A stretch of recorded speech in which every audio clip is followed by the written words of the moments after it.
EDI caucus. We are recording the session today. We've had a lot of people who couldn't make it and so have asked us to record it, and the link will go up after we processed the recording onto our website.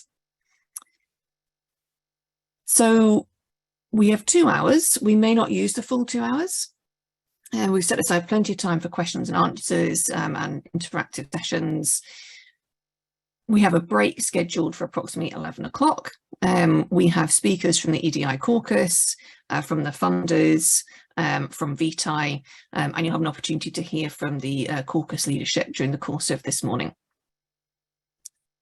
We do have a Q&A function, and you can use that to ask questions of the panelists, but it's also, you can upvote questions in there. So if you see somebody's asked a question that you were going to ask, if you can upvote that, it'll push it to the top of the questions that we can answer. And just to remind you, I think you were all sent the code of conduct at the end of last week. We don't anticipate any problems, but we do reserve the right to remove somebody from the meeting if their conduct is causing upset and distress to other attendees at the meeting. So the caucus can be contacted on the email address below, which is edicaucus@hw.ac.uk, and we also have a Twitter account. We don't have a hashtag for this event. One of our next task is to develop a social media strategy, and that will be led by Dr. Catherine Souch. Excuse me, joined by Dr. Catherine Souch, who is our engagement lead for the caucus. I can't do any event without a cat joining me. I think that seems to be the path of the course. Right, so my name is Kate Sang. I'm the principal investigator of the caucus, and I'm going to start off with just taking you through what the morning is going to look like. So we're going to start with some welcomes and some housekeeping, which I've done some of that already. And then I'm going to hand over to the funders, particularly ESRC, who are going to tell us about the origins of the caucus, what their hopes are for the caucus and how we're working together. And then it'll come back to me and I'll take you through the caucus structure, what we aim to achieve with the caucus, and how our work is organised, and also what we're doing in year 1. And you will also hear then from the other workstream leads, which are Professor Robert McIntosh and Dr. James Richards. After that, we will then break and take a 10-minute break, and there'll be a Menti poll. And during that, you'll have an opportunity to tell us what you want to see the caucus achieve over its 3-year duration. And after the break, we'll come back and you'll hear from VITAI and their State of the Nation research, looking at the research culture framework.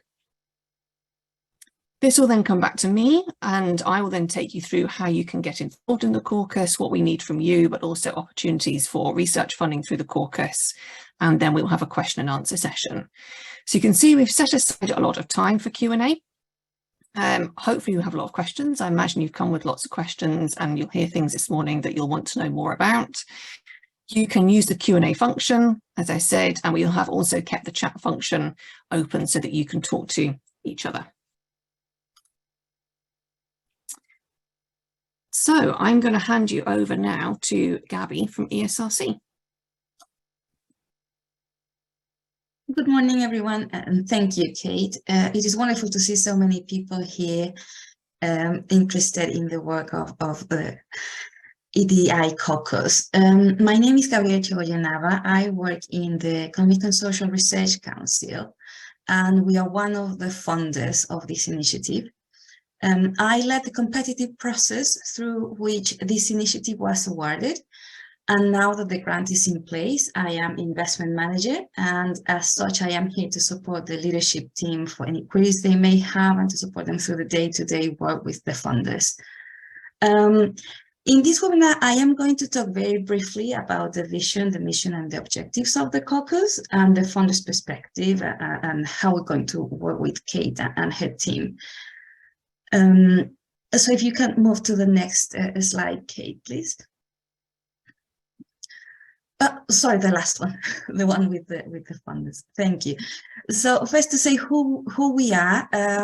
We are 5 UKRI entities and the British Academy who are funding this initiative. UKRI is the largest funder of UK research and innovation in the UK, and the British Academy is the UK's National Academy for the Humanities and Social Sciences. Ken will be talking in a few minutes just a bit more about the British Academy. Next slide, Kate, please. So what we want to achieve with the caucus is to strengthen the research and innovation system by supporting a culture in which a diversity of ideas, perspective, and talent from all backgrounds, areas of the UK, and career stages can thrive. We want to ensure that our own practices reflect the best available evidence on how to improve EDI outcomes. And with this, we will envisage that we'll be able to generate and share high quality evidence on practices that improve EDI outcomes in the research and innovation system by working together with the leadership team, with a network of experts and practitioners. The next slide, Kate, please. Previous one? The one with the objectives. There you go, thank you. So we have 3 objectives. The first one is to provide insights from research evidence on EDI that informs and shapes the work of the funders, but also the broader research and innovation sector.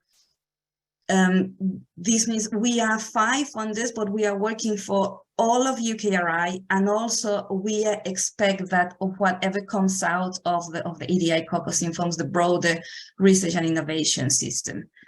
Our second objective is to address priority evidence gaps by commissioning and undertaking new research, and by supporting UKRI and the British Academy mainly as funders, and testing and evaluating new EDI-related initiatives. And the third one is to promote, coordinate, and facilitate interdisciplinary approaches to research on EDI. Next slide, Kate, please. How we envisage that we're going to achieve this. First one is that we have worked closely together with the leadership team in a co-design phase. This is mainly to get to know each other, to get to know our priorities and ways of working, and so that we can best meet the aims of the call. The second one, we have worked in collaboration with Kate and her team. We have had 2 workshops where we have identified a series of priorities, and we have matched them with Kate's work plan. And the third one is to say that this is very much an iterative process. We aim to work in very agile and responsive ways, and we envisage the leadership team to be able to do this in a very agile process. So they will be reviewing their work plan periodically. They will have yearly plans. Kate will be talking more about this, but we are working very closely together and allowing them to be very agile in their responses. And this is all from me. I will hand over to Ken Emmond. He works in the British Academy, and he will say some words on behalf of that organization. Thank you, everyone. Thanks very much, Gabby. And yes, just briefly to say that the British Academy is delighted to be a partner in supporting the EDI caucus, and looking forward very much to working with everyone going forward. The British Academy has recently released our new strategic plan for 2023-27, and it emphasises that we want to continue our efforts to improve EDI in everything we do, reaching out and drawing in more diverse people, knowledge and ideas, embedding principles of EDI in all of our activity. As a funder, we're looking to build on significant progress in reviewing our funding programmes, such as the development of our additional needs funding call to support award holders and potential applicants with costs that might otherwise be barriers to the optimum achievement of research, and our processes, where, for example, we've recently introduced partial randomisation to our small grants assessment process to help attract applicants from institutions and communities of researchers who might not currently think of applying to us. So participation in the caucus will help us to be actively engaged with developing high quality evidence and practice to support these aims. And we look forward very much to working with everyone on this. And I'm going to hand over now back to Kate. Thank you very much, everybody. I apologise for my slides. I, in fact, was not touching my computer and it's forwarding slides. So I don't know if another host is perhaps using their keyboard, because that would move the slides along as well, but just to be aware of that.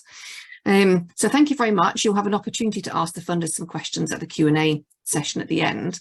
I'm going to ask colleagues to please keep an eye on the chat and the Q&A function, because it seems that my computer is struggling to cope with trying to do 3 things at once.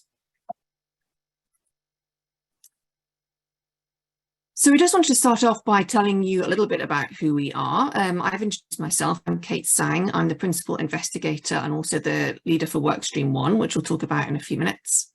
And I'm based in the business school at Heriot-Watt University. The deputy principal investigator is Professor Jemina Napier, who is also the EDI lead for the caucus and is on the call. We have Dr. Catherine Souch from the Royal Geographical Society, who is the engagement lead and will lead on all of our dissemination and opportunities for you to get involved in shaping the work of the caucus.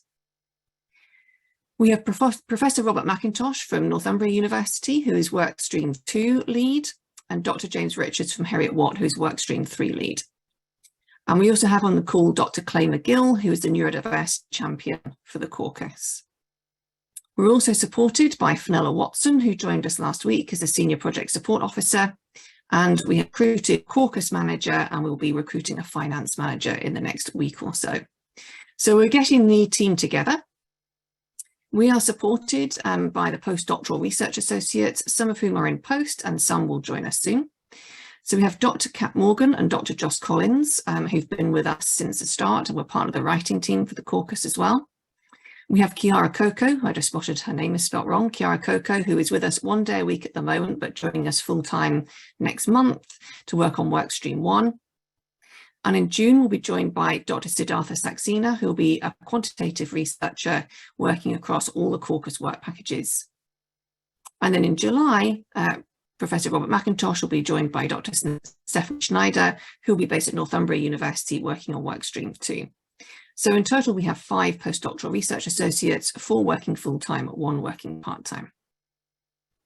And our wider team includes co-investigators, so Autonomy, which is a think tank which specialises in the future of work, particularly the 4-day working week. And we're joined by Dr. Will Strong from Autonomy, who is currently on holiday.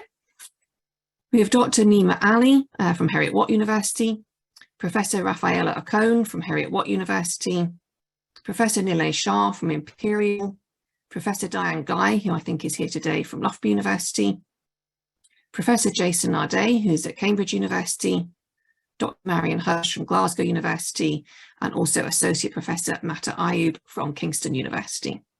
So in total, we have 18 investigators across 8 organisations. And I'll just tell you now a little bit about our expertise.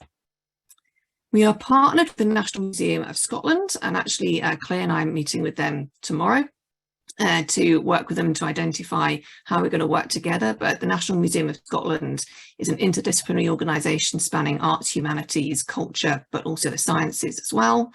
And they're going to be key to our outreach work. We're partnered with York University in Ontario with Dr. Alison Harvey, who's currently leading a large SSHRC-funded project looking at mentoring in the tech industry as a way of overcoming inequalities, but also taking a critical view of mentoring, particularly that people tend to mentor those who are like them and mentor those people to be like them as well. We're also partnered with the Summer Centre for Doctoral Training, which is based at Plymouth University and also Heriot-Watt University, which is an interdisciplinary doctoral training centre, and also IDREC, which is the Industrial Decarbonisation Research and Innovation Centre, which spans 28 institutions looking at ways to decarbonise, but also centres equity and inclusion across all of its activities. So this gives us reach across universities, but also to research and innovation organisations outside of universities as well. And we're currently in the stage of building wider partner organisations to act as research sites for the caucus activities. So I can see some familiar names joining us, but not everybody will know who we are. So it's helpful if we just start off by saying a little bit about what our expertise is. So as a team, the caucus is truly interdisciplinary. We specialise in co-design, action research and participation action research. And what's central to that is the caucus activities are co-designed. So all the research projects will be co-designed, but also all the dissemination activities will also be co-designed, as well as impact. We span disciplines of sociology, particularly sociology of work and labour process, disability studies, linguistics, ergonomics and design, engineering, so chemical and biomedical, business management, education, anti-racism studies, communications, industrial relations, computational sociology, cultural anthropology and ethnology. And we have particular interest and commitment to equity or equality, diversity, inclusion, particularly around gender, disability, neurodiversity, race and ethnicity, the experiences of migrant workers, deaf studies, those living in poverty, particularly in-work poverty, leavism and menstrual health, across a range of industries, but including research careers. And we also have an interest in the future of work, particularly the 4-day working week, and that's work that Autonomy lead on.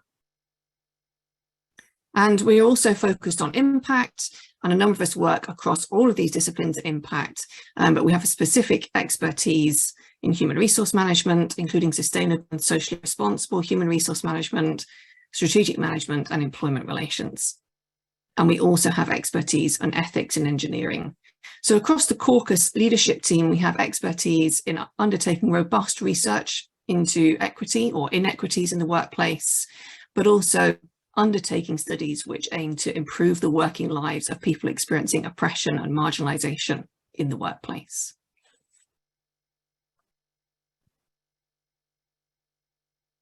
So what do we hope to achieve with the caucus and what is our ethos? So our vision for the caucus, so we call ourselves EDICA because Equality, Diversity and Inclusion Caucus is a lot to say. So we are EDICA. Is to create inclusive research and innovation cultures to enable diverse researchers and innovators, not just to access, but to thrive in careers, to remove barriers to full participation by women, disabled people, LGBTQI+, and racially minoritized researchers and researchers with caring responsibilities. And our vision for the caucus is that we will act as a focal point, undertaking evidence syntheses, but also leading initiatives across the innovation and research ecosystems, co-designing and addressing the needs of a diverse range of stakeholders. So our aim is to work with and to co-design with, to do research with and not research on minoritized researchers and innovators. And this will be achieved through evidence reviews. So for example, we're likely to look at what are the evidence bases for some of the initiatives that we see. For example, Athena Swan, unconscious bias training, even menopause training we see often doesn't have an evidence base to it. So we want to understand how effective these initiatives are. We have our own research projects, which we'll talk about in a few more minutes, and also the management of a flexible fund. And we've got some slides towards the end to tell you a bit more about the flexible fund. And our aim is that we will both coordinate and disseminate interdisciplinary research, which aims to address stubborn inequalities which persist across the research and innovation ecosystems. And we will then, through the course of the caucus, which runs until the end of 2025, create national and international communities of practice who are equipped and trained to build the inclusive research and innovation cultures which are urgently required. So this is our caucus structure. We're structured across 3 work streams. Work stream 1 is the career life cycle, and that's led by me, working with Jason Ade, Mata Ayub and Nima Ali. And we're looking across the career life cycle. So from those who might be imagining the possibility of a career in research innovation to those who are striving to get their first job, to get their promotion, and to stay and thrive in the research and innovation ecosystem. And for us, this means looking at the relationship between career and life events, how they inform each other, aiming towards making recommendations for removing barriers to inclusion across the career life cycle. Then workstream 2, and you'll hear from Robert in a few minutes, is the research and innovation process. So how can we embed EDI across the entire process and in the research itself? And then finally, James will take you through the organisation of work, looking at the ways work is organised both physically, but also in terms of issues, for example, as workload. So that's the overall structure.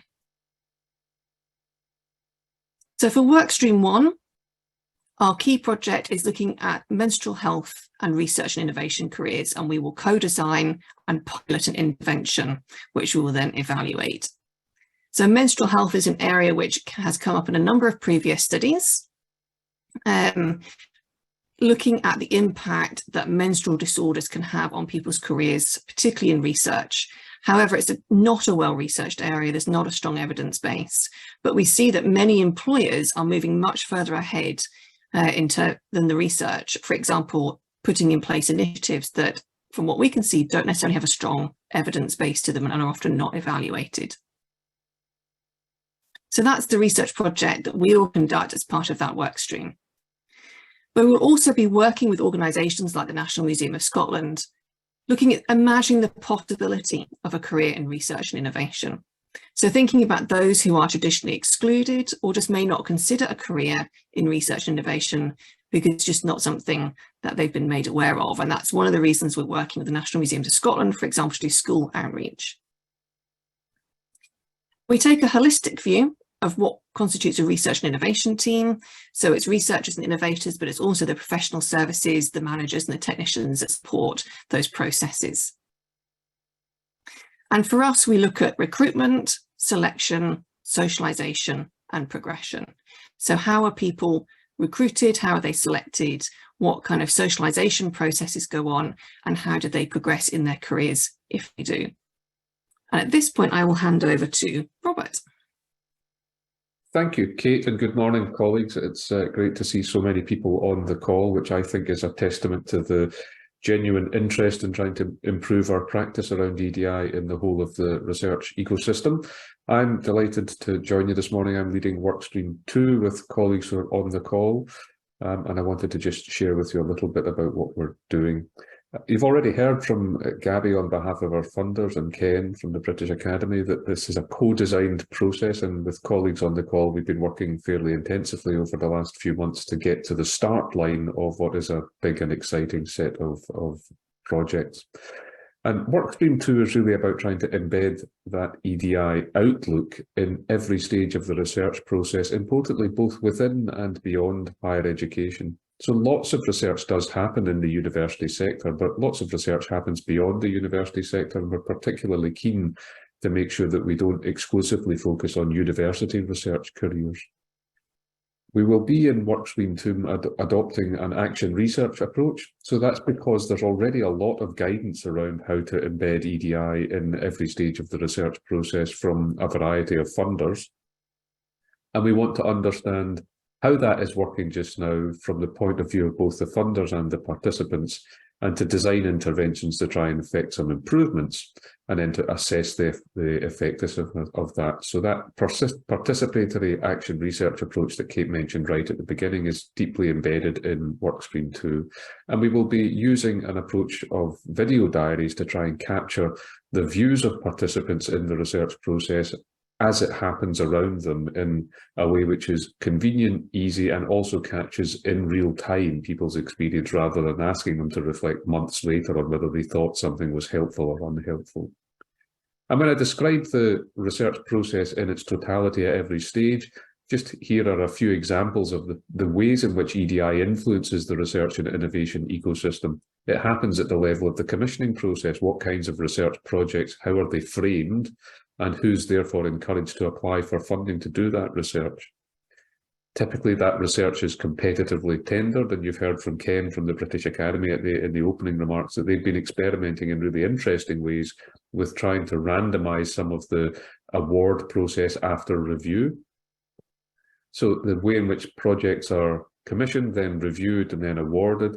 Then, of course, there's the process of staffing up and delivering the research, whether that's within or beyond higher education, and the support of the delivery of that research. So, for example, in university-funded research, there are a whole collection of people in professional service or support roles who are key to the delivery of the research. They range from the people who manage the awards to the people and services which recruit staff, support them, develop their career.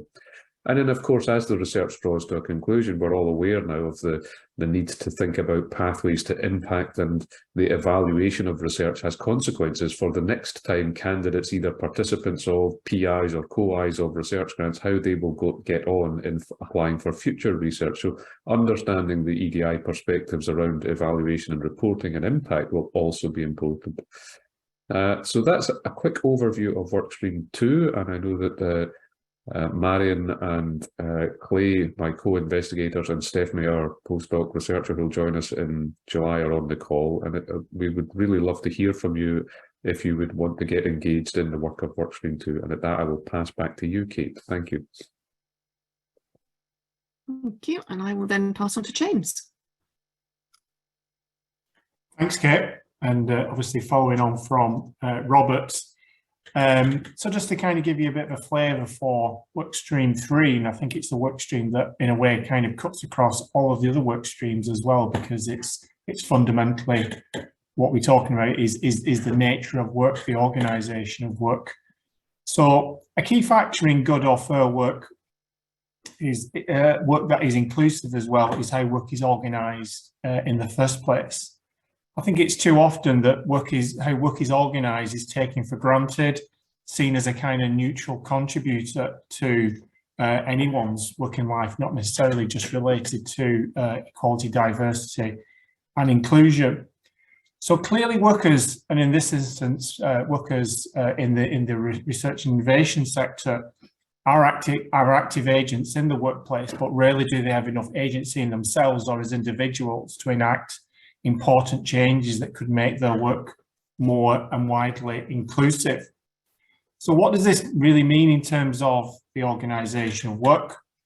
Well, it's a collection of, broadly speaking, three different things. It's the environment, or often the physical environment, or sometimes called the built environment. It could be about the attitudes and cultures of the workplace, which are bound to be kind of unique to particular contexts, and maybe idiosyncratic differences across different functions within organisations. And also the organisations and the policies and practices, HR practices that is, but often what we really mean here is the reality of such policies and practices, how they're enacted on the ground, if they are enacted in any particular way or meaningful way in the first place. So Workstream 3 is broadly and primarily aimed at considering what does an inclusive workplace regarding research and innovation look like? Following on a few kind of themes that have been brought up so far, particularly mentioned by Kate, all the best and emergent research and practice, especially related to EDI, points towards co-designed workplaces based on, identifying and working towards removing barriers to inclusion. So this is nothing new in a way. I think if anything, we've probably lost many of these things over the many decades. It's a reflection of how organisations, particularly even organisations that have a history of being unionised, have become perhaps in one sense top-down, unitaristic in the way that they're organised, and in most instances that leads to some kind of marginalisation of minoritised groups, and it makes it ultimately fundamentally very difficult for organisations to change if the tradition, if the kind of it is based around certain elites within organisations making fundamental decisions that affect people on the ground. So we want to kind of mediate a lot of what we plan to do in this particular work stream via virtual reality. We'll be working for a company called Animation. We work with Animation on another project that was led from Heriot-Watt University and by Kate Sang, called Disability Inclusive Science Careers. You may have heard of it before. Also goes by the name of DISC. And just to kind of finish really, and hand you back to Kate, I just want to kind of flag, in a sense, and I think this is mentioned already, it probably will be mentioned again at some point further down the line in today's session. Our first main task is to look at designing a study to consider the impact of the pandemic on equality, diversity and inclusion across UK's research and innovation sector. So what we're kind of looking to do is to recruit people to take part in some focus groups. We've penciled them in for the 4th and 5th of May. They'll be about 1 hour. They'll be online. And really they're about co-designing a survey that we hope to kind of more broadly kind of recruit to in the summer months. No doubt we will capture some important information via the focus groups themselves. But ultimately, if this is something that appeals to you, is relevant to you, interests you, either as a potential participant or as an organisation that could help distribute and recruit to these focus groups, and ultimately probably help further down the line when we more widely distribute the survey that we're hoping to generate from these focus groups. We'd like to hear from you, and obviously the details are on the screen here, and they will be no doubt repeated further down the line as well. So I will now hand you over back to Kate. Kate? Thank you very much, Robert and James. Just to say that after the session today, you will get an email with a link to the recording, and in that we will also have links to take part in the studies that we've mentioned as well.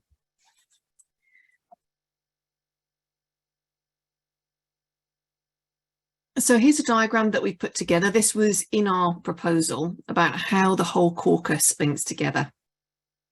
So we have the EDICA leadership team, and we will be supported by an advisory board, which we plan to start recruiting to in the next couple of weeks, and working with the funders through having oversight as well. And that wraps around the 3 work streams that we've set out.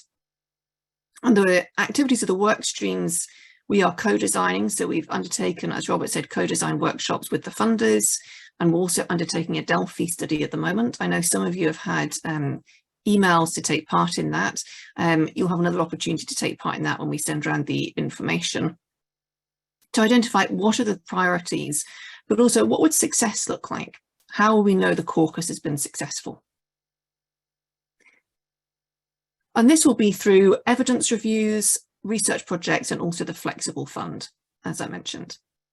And this is all wrapped around with a co-design process. We will be recruiting to stakeholder engagement groups shortly. So if you've had an invite to take part in the Delphi study, you've had your first invite on that, but we will be sending out further invites.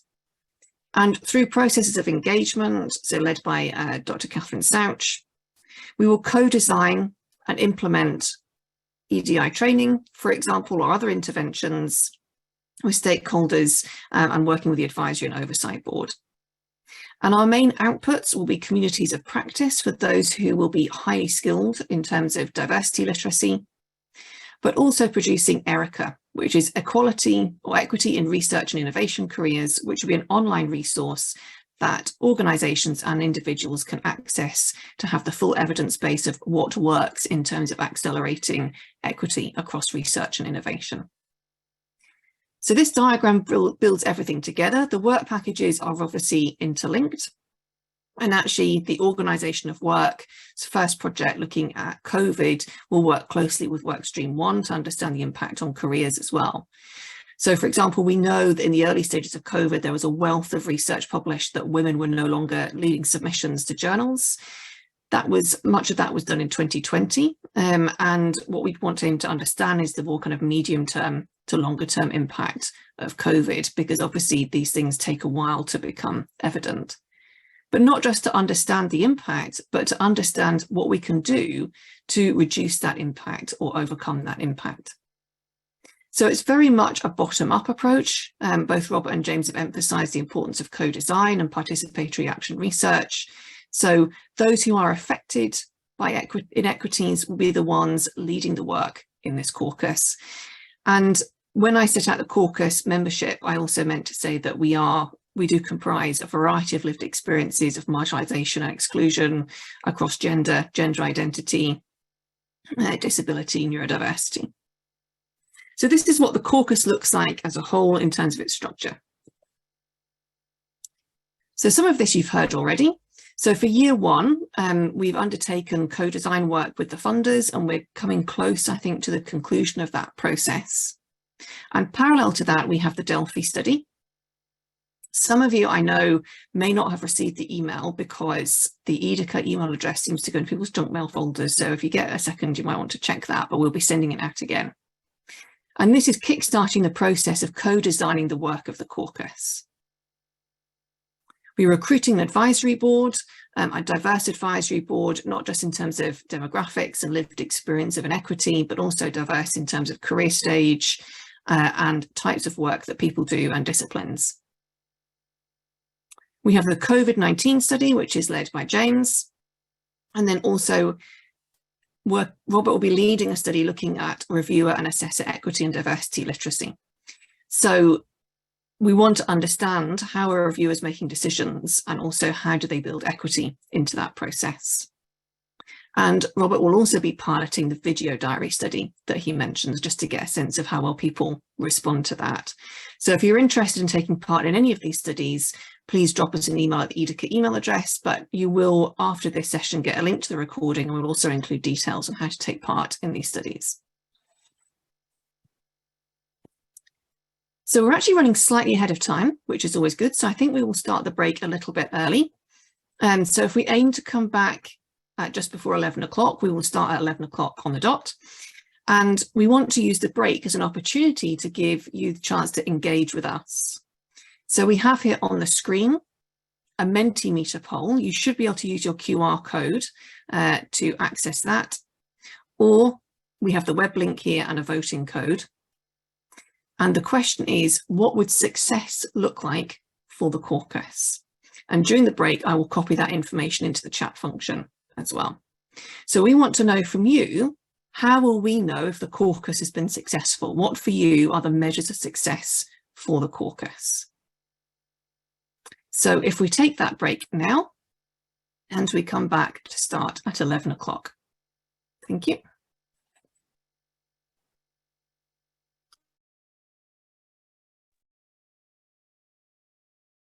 So it is 11 o'clock, and I said I was going to be strict and have everybody back at 11 o'clock. So I want to thank everybody for taking the time to contribute to the Menti poll. There's some really fantastic suggestions in here, and we will download them and we can share them when we send out the sort of post-event information as well. There were a couple of points I wanted to pick up on, and they mostly relate to not making assumptions about the caucus team based on our appearance. So we are racially diverse. I appreciate that today those who've spoken are not racially diverse, but the team is racially diverse, including in leadership roles. It's just a question of who could make today. And there's also a comment based on my appearance, my youthful appearance. And I think we all have to reflect on how we make assumptions about people based on how they look, and whether we would make that kind of comment to a male PI. So it's just worth reflecting on our own prejudices and the assumptions we make. Certainly, I know I'm at fault of making assumptions as well at times. There's some great suggestions here. I do want to be clear that we're funded until the end of 2025. And it's not possible to achieve cultural and structural change in 2.5 years. However, we can, as many of the comments have put here, provide the evidence base and pilot interventions which would lead to structural and cultural change. So the caucus is a focal point for providing the evidence that employers need for creating more equitable research and innovation careers. And we will pilot co-designed interventions. And our metrics, if you like, our key performance indicators will be around some of the issues you've set here in terms of participation, for example, and I'll talk about the flexible fund a bit later. But thank you very much for taking the time to give these thoughts. The Mentimeter poll will be open for another 2 days. So you can add more as you go through if you think about things afterwards, or as we're talking for the remainder of this morning, you may have other ideas you want to add, and please keep them coming. So now I'm going to stop sharing and then reshare the PowerPoint presentation. And we're going to hear from Yolanda from Vitae. So if you just give me a second, Yolanda. And there we go. Thank you. Thank you very much, Kate. So hello, everyone. My name's Dr. Yolanda Pringle. I'm Policy and Evidence Manager at Vitae. And if you're not familiar with Vitae, we are a non-profit programme and we support the career development of researchers, and we do a lot of work within higher education. And I'm absolutely really pleased to have been allowed to kind of impose and piggyback on this event today to share a little bit of information about a project that we're doing on developing a research culture framework. So UKRI have commissioned Vitae along with our partners Shift Learning and the UK Reproducibility Network to develop a model on research culture. So the project as a whole aims to develop a knowledge base that will underpin UKRI's work on research culture going forward, and specifically to underpin the development of a good practice exchange that will bring together best and good practice interventions on research culture and look to drive change across the sector. So the research that we're doing is really around trying to map and better understand current and past activity on research culture.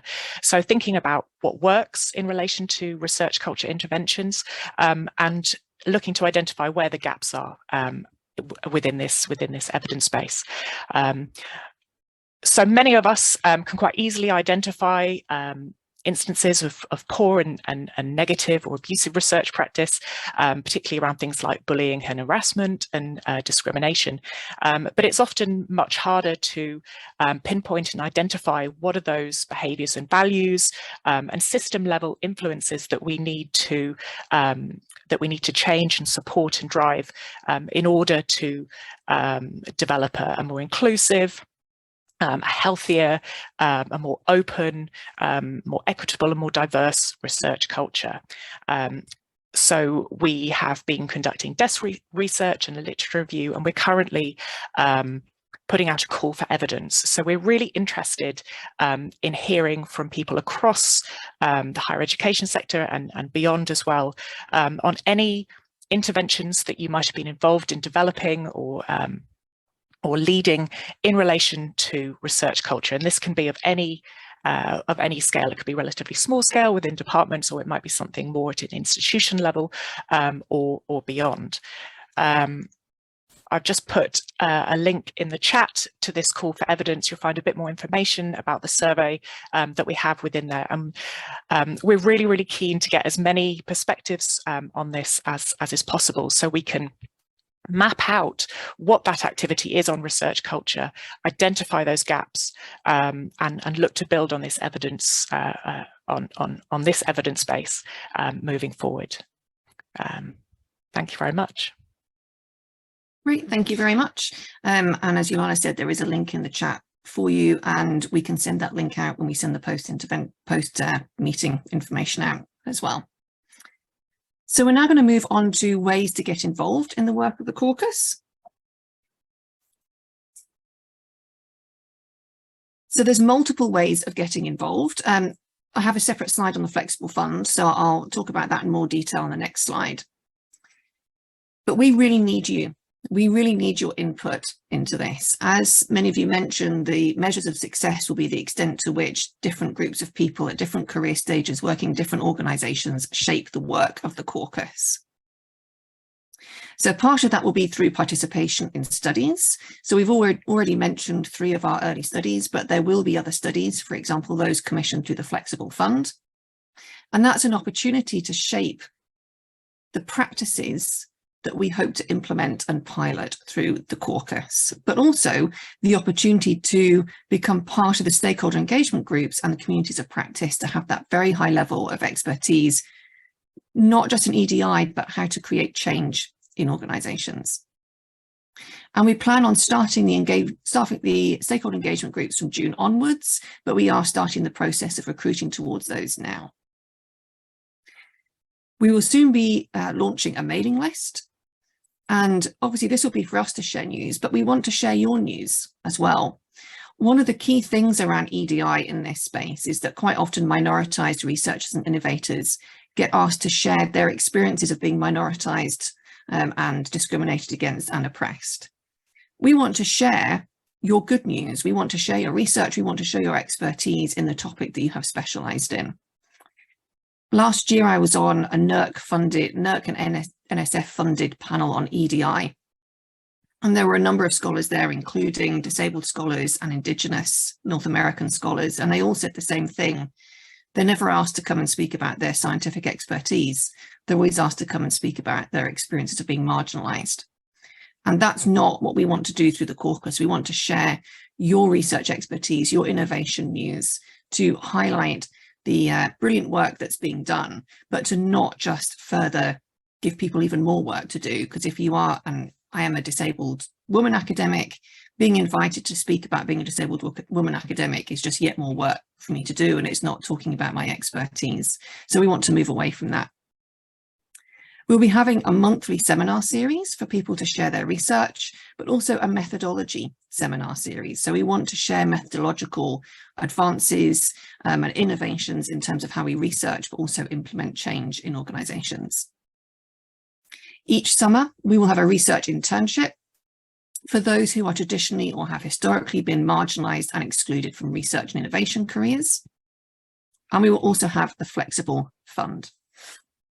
So I'll talk about the Flexible Fund further now. So we have set aside £1 million over the 3 years of the caucus, which is evenly split across the work streams. And the first fund will be launched this summer. And our plan for the funds is that we will do a soft launch. So we will share details of what the next fund is going to commission well ahead of the closing date. This enables people to build their research networks, but also we know that often the timeframes for submitting to calls can be incredibly tight. It's not unusual for them to fall on an Easter weekend or a bank holiday weekend or during school holidays, etc. And we want to give people the time to develop their ideas. And priority will be given to those who are in their early career. So those projects that are led by early career researchers, those from minoritized communities, and also those which embed co-design. So both through our own research projects, the work we do for the caucus and for the funders, but also through the Flexible Fund co-design and the voices of those who've been minoritized and excluded across the research and innovation ecosystems are central to all of the work of the caucus. So we're about to move into the Q&A. We've had a few comments come into the Q&A, but we have plenty of time for further questions. So over to you. I'm going to stop sharing my screen because it's just easier for us to see the questions as they come in. And please use the Q&A function, which you should see at the bottom of your screen in the ribbon. For me, it's to the left of show captions. Obviously, if that's not possible, you can use the chat function. So we've got a question here already.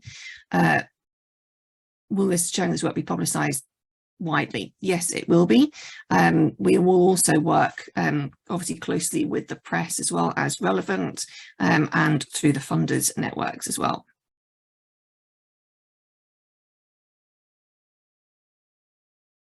So for those, I'm just going to go over some of the questions we've already answered in the Q&A. That haven't already been addressed. So we've asked if there's a brief written overview. Yes, we can provide that, and the slides will be made available as well. Erica will be launched in 2025, but obviously the materials will be made available in the run up to that. How will focus group participants be supported to participate? So we'll have multiple ways of engaging in the various stakeholder engagement groups, and we do also have a fund for those who are experiencing low income to help them participate. So the advisory group, we will be contacting people. We have agreed a list of advisory group members with ourselves and the funders, and we'll be contacting those people shortly.